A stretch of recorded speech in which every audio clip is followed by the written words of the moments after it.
Missionnaire, dites-nous d'entrée de jeu, comment avez-vous été appelé au ministère? À 19 ans, j'ai commencé dans des assemblées de Dieu ou ce qu'on appellerait en même temps église évangélique ou groupe de prière. C'était en fait en 79, invité par mon grand frère qui y était déjà.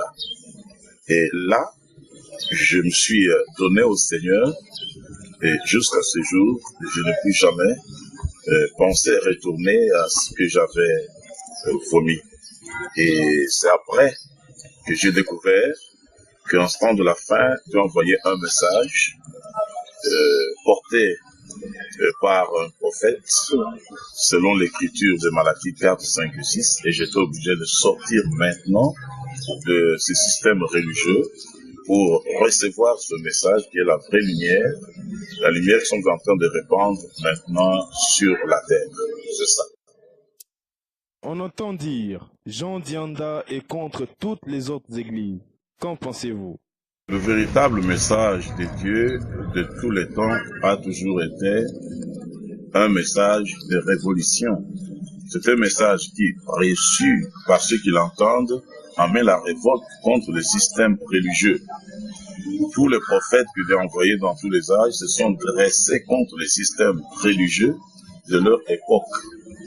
On pouvait prendre Élie, il était opposé à tous les prophètes de Akab et Jézabel. Si vous prenez par exemple Jérémie, Ézéchiel, ou même Moïse, qu'on appelle Moïse, en fait Moshe, chacun en son temps était opposé aux religions, c'est-à-dire à toutes sortes de religions de cette époque-là. Prenons le cas de Jean-Baptiste, il ne pouvait pas être de connivence avec les pharisiens, les scribes et les sadducéens. Le Seigneur Yeshua, appelé Jésus, quand lui aussi est venu, il était en opposition avec tous les religieux de son époque. Si vous lisez Matthieu, le chapitre 23, il parle contre les scribes, il parle contre les pharisiens, il parle contre les sadducéens. Nous ne sommes pas ennemis des personnes qui sont dans ce système, mais nous nous dressons contre le système et nous les démystifions, nous les dévoilons pour que les élus qui y sont puissent en sortir pour former le corps, l'épouse qui doit monter dans l'enlèvement. Donc c'est ça, ce n'est pas une affaire d'homme, c'est le combat entre le Saint-Esprit et les mauvais esprits qui interprètent mal la parole dans les églises. Je suis opposé, pas aux hommes appelés pasteurs, révérends, bishops et j'en passe, mais je suis opposé à leur doctrine anti-biblique pour que les enfants de Dieu qui sont enchaînés dans ces choses puissent sortir et marchent dans la lumière jusqu'à l'enlèvement de l'épouse.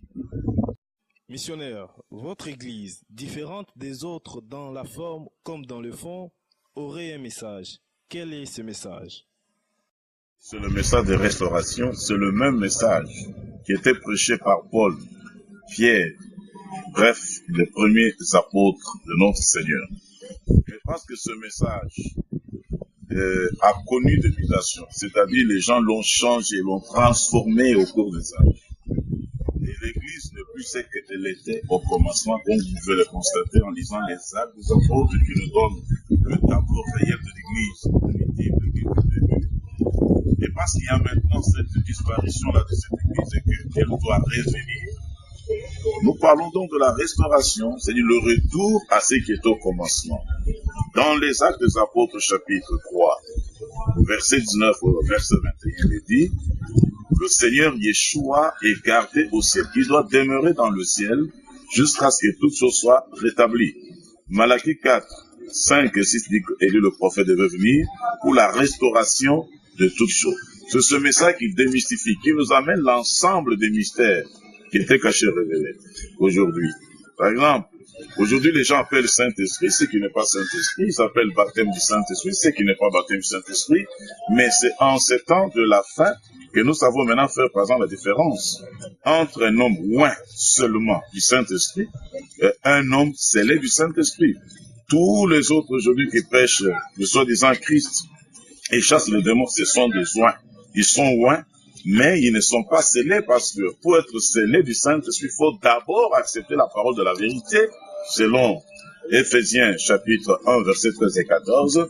C'est seulement après avoir entendu et cru la parole, l'évangile de la vérité, qu'on peut parvenir au scellement par le Saint-Esprit. Ainsi, nous ne sommes pas que loin du Saint-Esprit, mais nous devons plutôt aller plus loin, jusqu'à être scellés du Saint-Esprit, et c'est ça qui établira la différence. C'est ça qui établira la différence. Maintenant, ce message-là, c'est celui qui annonce un autre puissant baptême du Saint-Esprit, qui est le scellement par le Saint-Esprit avant le retour du Seigneur, et c'est ça qui va restaurer l'Église. Donc nous annonçons un message de restauration de toutes choses. Et c'est ce que nous attendons maintenant. Nous avons cru le message de restauration, et maintenant nous attendons la restauration elle-même. Nous voilà au terme de notre interview. Missionnaire, quel est votre mot de fin? Il faut sortir de tous ces systèmes pour attendre la restauration de toutes choses qui se fera par une dernière effusion puissante du Saint-Esprit. Que Dieu vous bénisse.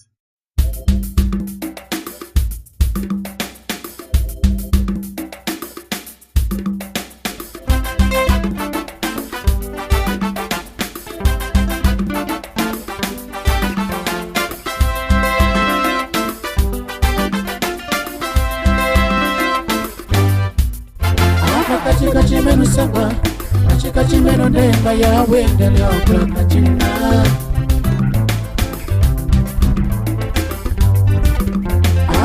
Kachimeno saba.